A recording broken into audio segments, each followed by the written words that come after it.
Shifokorlar ham kasal bo'ladi. Hozir aytadigan gapim ko'pchilikka yoqmaydi. Kecha 2 nafar tajribali shifokorlar bilan suhbatlashdim. Bilimli, ham tajribasi ham juda kuchli.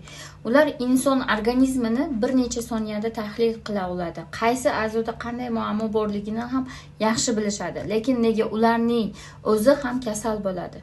Chunki tibbiyotda ko'p hollarda bizda sababni emas, simptomatikani davolash o'rgatilgan. Og'riq bo'lsa og'riqni bosish, yallig'lanish bo'lsa uni kamaytirish. Lekin nega og'riq paydo bo'ladi? Nega yallig'lanish boshlanadi? Mana shu savolga ham hamma javob izlamaydi. Organizm bu alohida a'zolar emas, u milliardlab hujayralardan tashkil topgan yagona tizim. Agar hujayra sog'lom bo'lsa, to'qima sog'lom bo'ladi.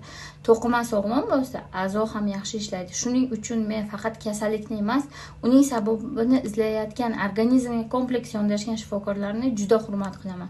Chunki sabab bartaraf etilmas ekan, simptom qayta kelaveradi.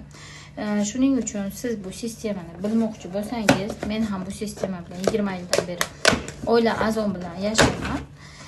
Menga sistema deb yozing va men sizga bu haqda batafsil ma'lumot beraman.